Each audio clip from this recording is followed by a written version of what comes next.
안녕하세요, 찰리브라입니다. 지금도 가상자산 시장을 보면 비트코인부터 해가지고 외줄타기를 하고 있어요. 지금 현재 아마 여러분들 느끼시겠지만, 그래서 이 차트를 그린 사람 표현에 의하면, 그리고 아마 이 사람이 말하는 표현이 아마 맞을 거예요. 비트코인을 기준으로 해서 나머지 알트코인들도 분명히 비트코인의 장세를 쫓아갈 거고, 일단 긍정적인 거는 지난 7일간 1100달러 위에서 유지를 해줬다. 그래서 이건 상당히 긍정적이다. 그렇게 보시면 되고, 그러나 이제 위험스러운 건 뭐냐면 현재 1450달러를 강하게 돌파한 이후에 지지를 못한다면, 그러니까 지금 현재 일단은 1450달러를 돌파를 못했어요. 그리고 나서 지금 다시 한번 이제 떨어지기 시작을 하죠. 그래서 오늘 오후나 내일까지 요 정도까지 아마 1450달러를 강하게 다시 한번 추세를 올려놓지 못한다면 또 다른 하락세 가능성이 있다는 것을 인지하시면서 추매를 하시면 되고, 반짝반짝거릴 때 추매는 되도록이면 지금 같은 시기에는 절대로 피하셔야 된다고 이제 생각을 하고, 제가 개인적으로 생각하는, 만약에 여기서 1450달러를 강하게 뚫어서 1600달러 이렇게 만약에 뚫어가면 나쁘지 않아요. 거기서 이제 다시 서서히 이제 조정을 받으면서 옆으로 밀면서 11,000달러까지 다시 한번 도전을 하겠지만, 지금 여기서부터 질질 흐른다면 결국에는 10일에서 15일 사이, 16일 사이 요 정도 구간이 아마 여러분들한테는 비트가 됐건 알트가 됐건 매수 찬스로 보시면 저는 된다고 생각합니다. 그래서 1번 시나리오대로 가면 가장 좋죠. 그러나 가장 중요한 건 1번 시나리오대로 긍정적으로 만약에 간다고 하더라도 보세요. 이게 제일 윗부분이 11,000달러 부근이거든요. 이걸 못 뚫으면 또 마찬가지예요. 여기서 또다시 조정을 살짝 받을 수밖에 없어요. 그러나 2번보단 낫죠. 근데 어쨌건 2번 시나리오대로 가서 요 지점 부근이 어느 정도냐면 9,600달러, 9,500달러에서 9,600달러, 700달러 요 언저리라고 보시면 돼요. 요 정도가 아마 10일에서 15일 사이 정도라고 보시면 돼요. 그래서 매수를 하실 분들 같은 경우는 그 기간을 잘 눈여겨보시면서 이제 준비를 하시면 되고, 자, 그리고 베리 실버트가 이제 간만에 매스컴에 나와서 이제 CNBC TV에 나와서 비트코인이 향후에 다음 세대에는 이게 금이 될 거다. 그런 식으로 이제 주장을 지금 피면서 뭐 가격에 관해서 이제 논하면서 아나운서랑 이제 얘기를 하는데, 글쎄요, 이분이 이렇게 나왔다고 그래서 비트코인 가격이 금방 올라가겠어요? 오히려 여기서 조정이 갈 수도 있지. 그래서 이거를 뭐 이분이 나와서 뭐 올라갈 거다 이렇게 보지 마시고, 그냥 이 사람이 무슨 얘기를 하나 그냥 그런 것만 이제 보시면 돼요. 그래서 다음 세대가 되면 아마 자산군에서 가장 많은 비중을 차지할 거다라는 얘기를 지금 하고 있죠. 이 말대로 지금 현재 되고 있는 건 사실이에요. 지금 현재는 단기적으로 불안한 장세가 있긴 하지만 여러분들 아마 이미 아시겠지만 2012년도에 7달러였어요. 그리고 나서 지금까지 8년에 걸쳐서 점진적으로 계속 올라와서 10,000달러 부근에서 지금 머물러 있는 거예요. 그럼 앞으로 10년 어떤 일이 벌어질 수밖에 없을까요?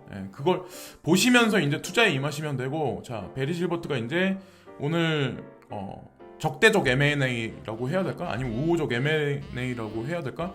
여기 보면은 뭐 그레이스켈 자산운용사, 뭐 제네시스 트레이딩, 코인데스크, 파운더리 서비스부터 마지막에 이제 루노 머니라고 해가지고, 이게 오늘 영상이 아마 핵심일 수도 있는데 이게 가상자산 거래소거든요. 근데 제가 이따가 이제 디테일하게 말씀을 드릴 거고, 일단은 그레이스켈 자산운용사는 기관 투자가들 대상으로 하는 가상자산 서비스를 하는 그런 회사고, 제네시스 트레이딩은 DCG에서 이제 운영하는 가상자산이나 아니면 매크로로 여러 가지 자산에 돈을 운영하거든요. 근데 여기가 브레인이라고 보시면 돼요. 제네시스 트레이딩이. 그리고 코인데스크는 아마 여러분들 아시겠지만 양대 매스 미디어가 있어요. 전 세계에서 가상자산에 있어서는. 하나는 코인텔레그래프, 두 번째가 코인데스크. 근데 코인데스크에 많은 돈을 DCG에서 투자를 했었죠. 그리고 참고로 코인데스크의 전략적인 파트너사들이, 투자사들이 판타레 캐피탈하고 서클사가 있어요. 서클사는 배우의 골드만삭스가 있고, 그걸 아마 아실 거고, 이제 루노 머니에 관해서는 이따 다시 한번 이제 말씀을 드릴게요. 자, 루노 머니에 관해서 이제 말씀을 드리려고 하는데, 자, 여기 보시면 전 세계 40개국의 서비스를 지금 진행하고 있는 가상자산 거래소 회사예요. 그리고 중요한 건 그레이스켈 자산운용사는 기관 투자가들 대상으로 운영하는 데고, 루노 머니 같은 경우는 전 세계 일반인 고객 대상, 그러니까 우리 같은 사람들, 우리 같은 사람들이 이제 고객으로 대상으로 하게 해서 이제 진행을 하고, 루노 머니에 같이 투자를 진행했던 사람들이 누구냐, 같이 협력사들이 누구냐면, 여기 보시면 이제 깜짝 놀랄 만한 회사들도 있는데, 자 일단 디지털 커런시 그룹이 있었고, 구글이 있어요. 그리고 아마존이 있고, 모건 스탠리, 그리고 바클레이즈가 있어요. 예. 무슨 의미인지 아시겠죠? 그러니까 이들이 왜 지금 여기 관심을 갖고 왜 이렇게 움직이나, 가상자산 거래소에 왜 이렇게 움직이나, 그리고 지금 이 루노 머니 같은 경우는 전 세계 일반인 고객 대상으로 하잖아요. 40개국에. 그럼 향후에 어떤 일이 발생될까요? 이들이 이렇게 움직이는데. 자, 어쨌든 한국 같은 경우도 한국 거래소들도 이제 경계를 해야 된다고 이제 저는 생각을 하고, 일단 루노 머니에서 지금 서비스하는 코인들이 몇 개 되진 않아요. 비트코인, 그리고 이더리움, 그리고 비트코인 캐시가 있고, XRP, 라이트코인, 여기까지예요. 그리고 지갑 서비스는 비트코인, 그 이더리움, 그리고 비트코인 캐시, XRP, 라이트코인, 지갑 서비스도 여기까지만 지금 진행되고 있어요. 향후에 어떤 일이 발생될 수 있냐면, 향후에 코인베이스에 움직이는 그런 코인들, 그 외에 뭐 그레이스키 자산 운용사에 지금 들어가 있는 포트폴리오에 있는 코인들이 루노 익스체인지에 리스팅 될 수도 있다. 그럼 전 세계 40개국이나 되는 고객들이 분명히 투자를 진행해서 더 많이 확장이 아마 일어나지 않을까라고 우리가 어느 정도 이제 유추를 할 수 있다고 생각을 하고, 지금 현재 주식시장도 올라가고 금은 가격도 올라가는데, 지난 한 5일 동안 계속해서 이제 하락을 했기 때문에 사실은 이게 기술적 반등이라고 저는 한편으로 생각을 하고 있거든요. 지금 뭐 다우존스, 나스닥, S&P 500 지수도 그렇고. 근데 어쨌든 기술적 반등이라고 생각하고 하락을 설상한다고 하더라도 우리가 눈여겨봐야 되는 게 뭐냐면, 보세요. 연방준비은행 회의가 있어요. FOMC라고 이 회의가 있는데, 금리를 미국에서 이제 기준금리를 내릴 때, 미국에서 이제 기준금리를 내리면 다른 나라들도 보통 쫓아를 많이 해요. 근데 보면은 이미 마이너스 금리 쪽으로 간 유럽도 있고, 그리고 일본도 있고, 그러나 미국은 아직까지 거기까지 가는데 힘이 남아 있어요. 여력이 있어요. 그래서 이제 제가 말씀드릴 건 뭐냐면, 다음 주 9월 17일 날이 FOMC 회의가 있거든요. 근데 지금까지 3월 16일 날 0.25로 금리를 내린 이후에 지금까지 4회에 걸쳐서 금리를 아직까지 내리지 않았어요. 그러나 여기서 비대면 산업이 성장한다고 하더라도 현물 경제가 축소하고 주식시장이 여기서 가파르게 하락을 하면 분명히 FOMC에서 미국 연준에서 분명히 칼을 빼들 거라고 저는 이제 생각을 하거든요. 제롬 파월 연준 의장이 분명히 뭔가 그러니까 새로운 스탠스를 분명히 취할 거다. 그래서 뭐 양적 완화를 새롭게 QE4에 관해서 한다는 시사를 한다든가, 아니면 뭔가 새로운 시그널을 보이면서 뭔가 시장의 패러다임 변화를 9월 17일 날 주지 않을까라는 생각을 해요. 그래서 지금부터 이 날 전까지 16일까지 만약에 떨어진다면 분명히 이때부터 반격적인 장세가 나올 거고, 만약에 여기서 계속해서 다음 주 16일까지 올라간다면 이날 만약에 9월 17일 날 뜨뜻미지근한 제롬 파월 의장의 선언이 만약 나온다면 시장은 다시 한번 급냉기로 들어갈 가능성이 농후하다는 거죠. 그런 식의 어떤 커다란 이제 두 가지 관점, 방향성으로 보시면 될 거라고 생각하고, 그리고 주식시장이 꺼진다고 하더라도 가만히 보세요. 전통 산업이 꺼지는 거랑 지금 언택트 산업은 저는 장기적으로 상승할 거라고 생각하거든요. 특히나 이제 카카오 같은 거, 카카오와 관련된 여러 가지 산업들, 게임하고 관련돼 있는 여러 가지 산업들, 그리고 비디오 스트리밍하고 관련돼 있는 여러 가지 산업들도 단기적으로는 불안한 장세가 있겠지만 중장기적으로는 4차 산업이 올라가면서 더욱더 저는 가파른 상승세가 있을 거라고 생각을 하는데, 물론 뭐 저는 그런 생각해요. 비대면 산업이 상승하면 가상자산 시장은 더할 나위 없이 저는 시너지를 극적으로 많이 발휘할 거라고 생각하거든요. 카카오도 마찬가지잖아요. 클립 지갑을 이용한 뭐 클레이 토큰의 유동성을 분명히 어느 시점 가서 뭐 카카오 게임즈라든가 뭐 여러 가지 어떤 그 사업을 통해서 분명히 할 거라고 생각을 하고, 언택트 산업이 발달하면 사람들의 이동이 줄어들 수밖에 없죠. 회사 가는 사람이 지금 재택근무하는 사람들이 점진적으로 계속 늘어날 수밖에 없고, 우리가 마트에 가서 직접 장 볼 필요도 없이 점진적으로 계속 나아가고 있죠. 이렇게 쿠팡이 처음에 새벽 배송을 시작을 했었잖아요. 그러면서 뭐 롯데나 아니면 뭐 이마트라든가 뭐 다들 뭐 마켓컬리도 그렇고 새벽 배송을 하기 시작을 했는데, 여기서 더 나아가면 아마 새벽 배송 이상 넘어가서 주문을 하면 아마 몇 시간 안 되면 우리한테 이제 물건 배달을 해주는 어떤 그런 서비스도 등장할 수도 있을 거라고 이제 저는 생각을 하거든요. 죽어나는 산업이 있으면 분명히 그 반대로 분명히 성장하는 산업도 있는데, 이런 쿠팡이 성장하고 비대면 산업이 성장하면 가상자산 시장도 결국에는 페이먼트하고 관련해서, 아니면 뭐 비대면 산업의 게임 산업, 뭐 NFT, 뭐 아니면 요즘에 뭐 탈중앙화 금융, 디파이 관련해서 뭐 여러 가지 얘기들도 있는데, 전통적인 은행 산업이 축소되면 결국엔 디파이 산업도 더 확대될 수밖에 없다. 아니 이제 저는 그런 생각을 하거든요. 자, 어쨌건 그런 식으로 계속 나아가고 있고, 페이스북도 사실은 언택트 산업, 4차 산업에서 비대면 어떤 그런 산업에 예전서부터 이미 주커버국의 성견지명이 있었기 때문에, 뭐 플랫폼 산업의 플랫폼 어떤 그 기업을 운영하는 사람이 왜 VR하고 관련해서 하드웨어 기기를 생산을 했었을까요?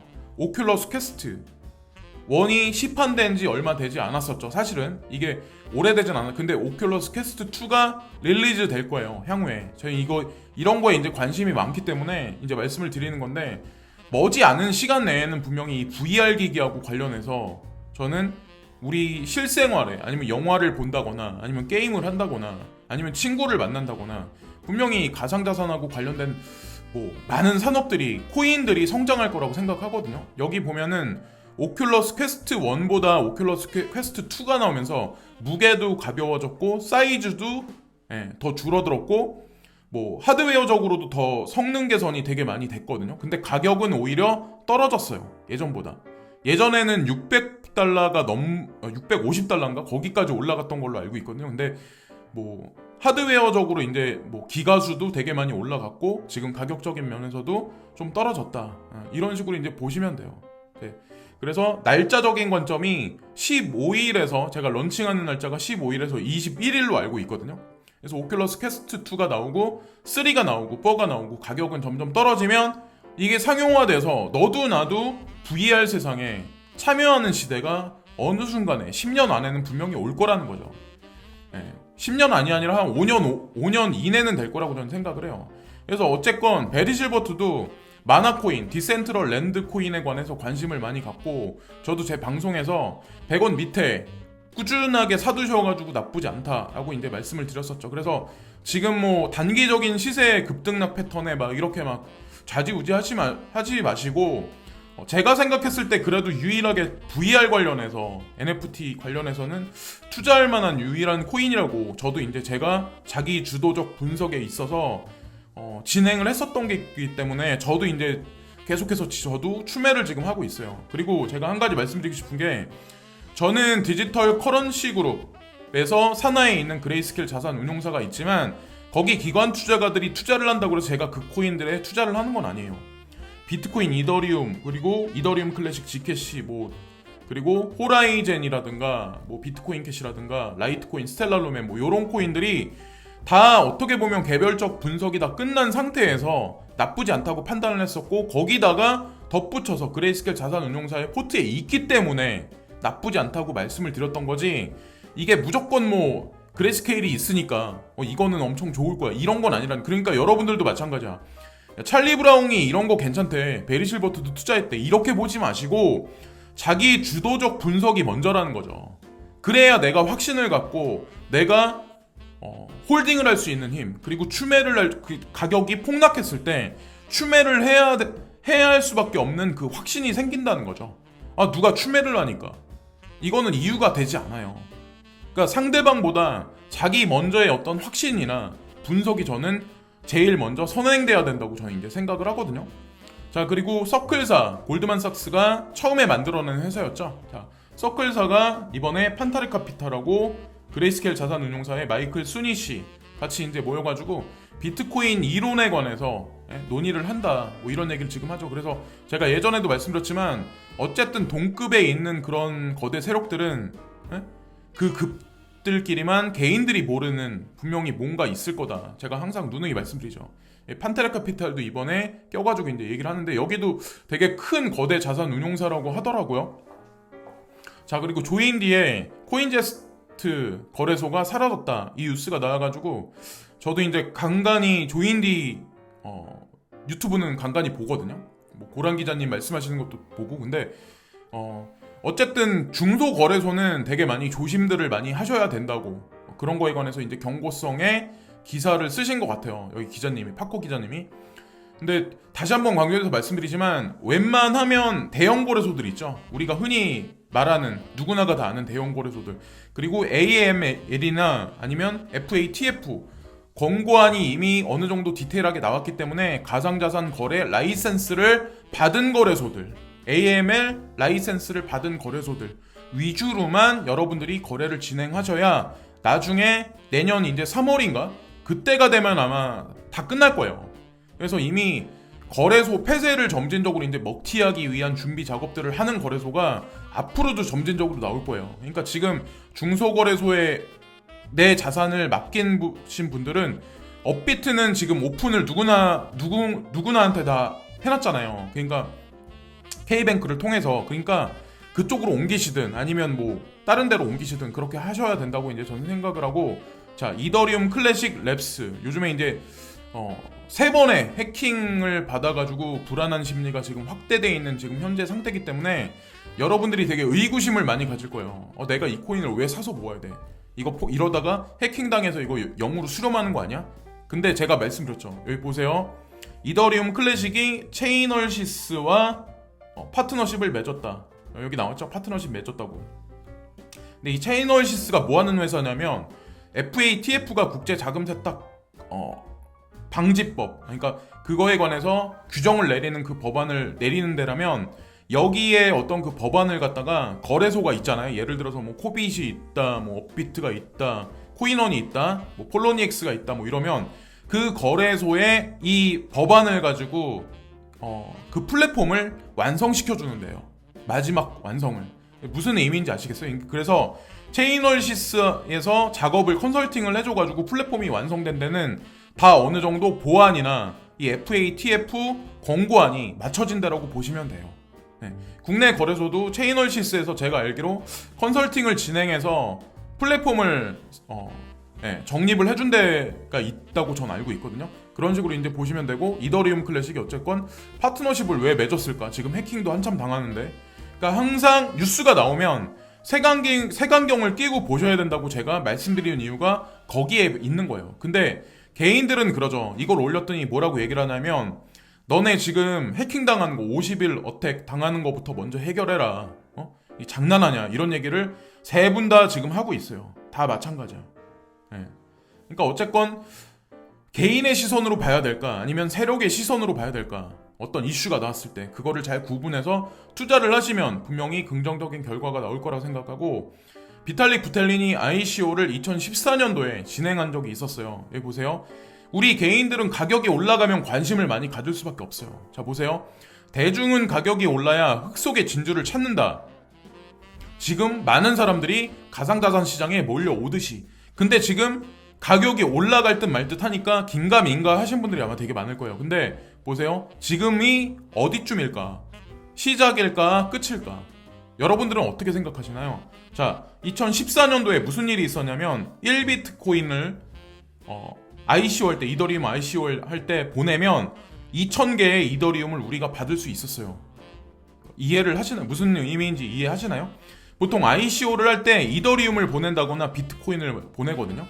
이 의미는 비트코인을 먼저 투자했던 사람들은 그때서부터 그 이더리움에 관해서도 관심을 먼저 가질 수 있었다는 거예요. 그러니까 이때 이더리움 가격이 얼마였을까요? 제가 예전에 말씀드렸죠. 이때 ICO 했었을 때가 이더리움 가격이 500원이었다. 네. 자, 어떨까요? 그럼 앞으로 어떤 일이 발생될까요? 지금은 한 40만원 언저리 있죠? 이더리움이. 한 몇 년 전만 해도 이더리움 가격이 얼마였지? 15,000원? 뭐 3만원? 요 언저리였거든요. 네. 그러니까 지금 단기적인 시세에 막 이렇게 된다고 하더라도 그거에 막 이렇게 포커스를 맞추고 막 사람이 마인드를 못 가지면 결국에는 여기서 밀릴 수밖에 없다는 거죠. 예. 그런 거를 잘 보시면서 이제 응하셔야 된다고 생각하고, 자 여기 보세요. 이것도 오늘 한 번 더 이제 말씀드리려고 하는데, 벡트, 벡트 거래소가 있죠. 그 비트코인 현물을 거래하는 거래소. 요즘에는 그 말들이 싹 들어갔는데 언젠간 다시 이 이슈가 끄집어내올 거라고 이제 전 생각을 하는데, 여기 보시면 인터컨티넨탈 익스체인지가 여기 보시면 뉴욕 증권거래소의 모 회사예요.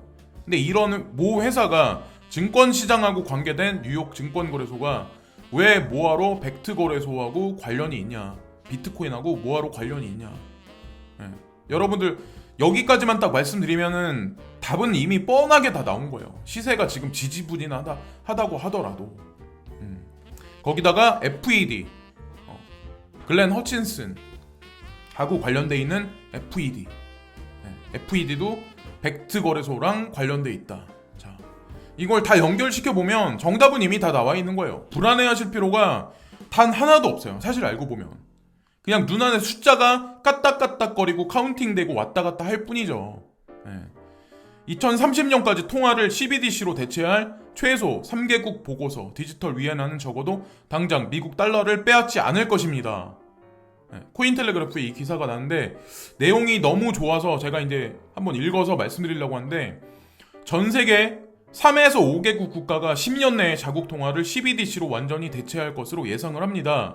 그래서 2030년까지 전환할 국가를 정확히 추측하지는 못하지만 바하마, 스웨덴과 같은 관할권에서 CBDC의 상당한 진전을 설명합니다. 스웨덴이 이 코로나라고 2025년까지 현금 없는 국가의 계획과 일치한다고 지적을 했습니다. 전 세계에서 원래 CBDC를 가장 먼저 선도적으로 개발한 데는 스웨덴이에요. 중국이 아니라.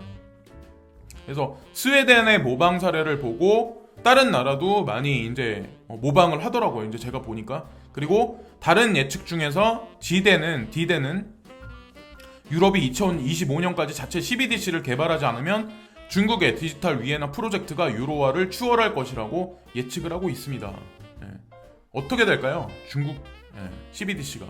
중국의 CBDC가 유로화의 위협을 가하고 있지만 디지털 위안화가 가까운 장래에 세계 준비 통화로서 미국 달러를 추월할 가능성은 낮다고 보고서는 지적했습니다. 이건 당연한 거예요. 당연하게 될 수밖에 없고, 자 보세요. 이게 2016년 건데 전 세계 IMF SDR 통화 바스켓에 있는 비율이거든요. 각국 통화의 비율. 근데 미국의 달러가 기축 통화의 자리가 있은 지가 거의 지금 100년에 가까워요. 그래서 110년이 되는 해가 2030년이거든요. 근데 41.73보다 아마 지금 현재 줄어 있을 거예요. 그리고 유로가 30.93인데 지금 줄어 있고, 지금 여기 나와 있는 거로는 위에나가 10.9인데 이거보다 아마 늘어 있을 거예요. 그리고 참고로 유럽에서는 지금 교환 통화로 쓰는 것 중에 달러를 점진적으로 계속 줄여나가고 있는 현재 실정이에요. 오히려 그 틈새에 본인들 이제 유로화를 거기다 집어넣고 있는 현재 추세라고 이제 보시면 돼요. 그건 여러분들이 뉴스 조금만 찾아보셔도 아세요. 그리고 전 세계에서 기축 통화이긴 한데, 아직까지 기축 통화이긴 한데, 전 세계 이제 뭐 대다수의 국가들이 지금 현재 점진적으로 이제 그 달러에 대한 어떤 그런 거에 관해서 점진적으로 이제 무역 거래에서 그 비율을 점진적으로 줄여간다고 저는 알고 있거든요. 제가 개인적으로 알고 있는 사실에서는. 자, 그렇게 보시면 되고, 디지털 커런시 그룹이 암호화폐 거래소 루노를 인수했다. 아까도 이제 제가 말씀드렸는데 오늘 여기서 이제 조금 더 이제 말씀을 드릴게요. 왜 이게 중요하냐 하면, 그래서 DCG의 완전한 지원을 받을 수 있는 완벽한 시기라고 말을 하면서 이 인수가 2030년까지 전 세계 10억 명의 사람을 더 나은 금융 시스템으로 업그레이드하는데 도움이 될 것을 목표로 하고 있다. 2030년까지 10억 명이 목표래요. 10억 명. 그리고 DCG는 루노가 CEO의 의지도 아래 독립적인 조직으로 계속 운영될 것이며, DCG는 거래소가 사업을 확장할 수 있도록 리더십, 파트너십, 투자 자본을 제공할 것이라고 말하고 있습니다. 과연 이 개인들을 위해서 루노 이 거래소가, 루노 머니가 어떤 식으로 움직일지. 제가 말씀드리잖아요. 그레이스케일은 기관 투자가들을 위한 거고, 루노 머니는 개인, 우리 같은 개인 투자자들을 위한 거다.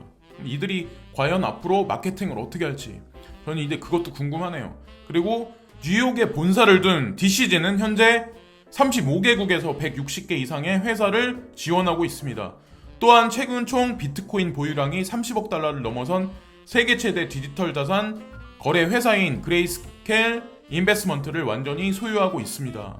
네, 여기 전 세계 최대 자산 관리 회사라고 여기 나오죠. 그레이스켈 자산운용사가. 그래서 제가 포커스를 많이 맞추는 거예요. 근데 어떤 분들이 댓글을 달아. 그레이스켈이 1위가 아니다. 네. 근데 논리적인 근거를 갖고 와서 저한테 댓글을 달라는 거죠. USDC는 이제 거의 제로에 가까운 수수료로 초당 1000건의 거래가 가능합니다. 자, 이걸 보면은 왜 알고랜드가 급상승했는지 우리가 알 수 있어요. 예전에 비트파이넥스에서 USDT를 찍어낼 때 오미세고를 사용하겠다 그런 얘기가 나오면서 급등을 했었죠. 지금 같은 경우는 어떤 거냐? 코인베이스에서 USDC를 찍어낼 때 알고랜드를 사용한다 이런 얘기가 나왔어요. 그래서 알고랜드가 아마 지금 시세 분출이 엄청나게 일어나고 있을 거라고 생각합니다. 근데 3년 전에 정확히 지금부터 3년 전에 코인베이스 CEO 브라이언 암스트롱이 몇 가지 알트코인을 본인이 좋게 보겠다고 얘기했던 것 중에 하나가 사실은 알고랜드였어요.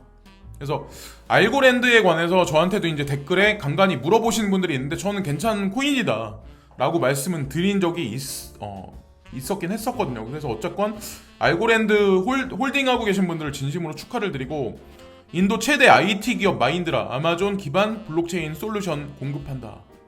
웬 갑자기 여기 우리는 되게 못 사는 나라라고 생각하는 인도가 여기 껴있을까요? 근데 제가 알기로 IT사 중에 인도가 차지하는 영역이 되게 커요. 네.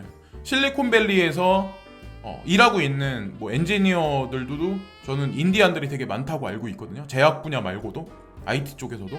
그러니까 우주 항공도 마찬가지고. 네. 우리가 생각하는 거랑 되게 틀린 게 많다는 거죠. 인도라는 나라가. 그래서 어쨌건 아마존하고 같이 이제 파트너 관계를 맺어서 움직일 거다 이런 얘기가 나오는데 이게 2019년 9월 달에 나무 위키에 나온 거거든요. 전 세계 GDP에 관해서 보시면 미국이 1위, 현재 1위, 근데 2위에 지금 현재 유럽연합이 껴있죠. 근데 유럽연합은 국가가 아니죠. 이건 연합이죠. 그러니까 당연히 GDP 액수가 이렇게 많을 수밖에 없고 2위가 사실은 중국이다. 그리고 3위가 일본이고 4위가 독일이다. 5위가 인도예요. 네. 근데 5위가 현재 인도이긴 한데 아마 이게 쭉 올라가서 3위 자리에 앞으로 2030년 안에 그렇게 될 거라고 생각합니다. 그리고 지금 14인데 앞자리 수가 14고 미국이 21이죠. 근데 이것도 앞으로 2030년까지 어떻게 되나 한번 지켜보세요. 그것도 한번 지켜보시고 또한 가장 중요한 게 대한민국이 지금 12위에 있죠. 근데 여기 가만히 보세요. 영국이 있고 프랑스가 있고 이탈리아가 있죠. 브라질도 있고 캐나다도 있고 러시아도 있고 자, 요 나라들하고 우리나라 순위가 앞으로 2030년까지 어떻게 바뀌나 그것도 주목해서 한번 보시면 재밌는 광경이 나올 거라고 저는 이제 생각을 합니다. 그러니까 우리나라에 사시면서 우리나라에 관해서 좀 안 좋게 보시는 분들 그리고 이민 가야 된다라고 이제 생각하시는 분들이 있는데 저는 우리나라가 되게 잘 될 거라고 생각을 하거든요. 그렇게 저도 제 눈에는 그렇게 보이고 그렇게 판단을 내려서 저는 떠날 생각도 없고 앞으로 어쨌건 이런저런 뭐 가상자산 시장에 관한 거 아니면 뭐 전 세계적인 이슈거리 GDP에 관한 얘기 마지막으로 뭐 그런 거에 관해서 이제 말씀을 드렸는데 불안한 시장 장세 그리고 뭐 지금 기상 이변도 뭐 미국에서 뭐 산불부터 가뭄이 되게 장기화되니까 산불부터 해가지고 콜로라도 덴버에서는 뭐 기상 이변으로 하룻밤에 뭐 36도가 떨어져서 뭐 눈보라가 휘날리고 막 이런 사태가 지금 벌어지고 있는데 앞으로 5년 10년 가면 더한 일도 되게 많을 거라고 저는 생각을 해요. 먹거리에 관한 중요성도 더 중요해질 거라고 생각하고 어쨌건 가상자산에 여러분들이 지금 투자하시는데 불안해하지 마시고 마지막에 결국에는 노아의 방주가 여러분들이 투자해놓은 가상자산이 역할을 할 거라고 저는 생각을 합니다. 그렇게 여러분들도 아마 생각하시는 게 정답일 거라고 저는 생각을 해요. 너무들 불안해하지 마시고 오늘도 즐거운 하루들 되시고 또다시 다른 영상에서 뵙겠습니다. 지금까지 찰리브라운이었고요. 오늘도 즐거운 하루 되세요. 구독과 좋아요 끝으로 부탁드리겠습니다. 감사합니다.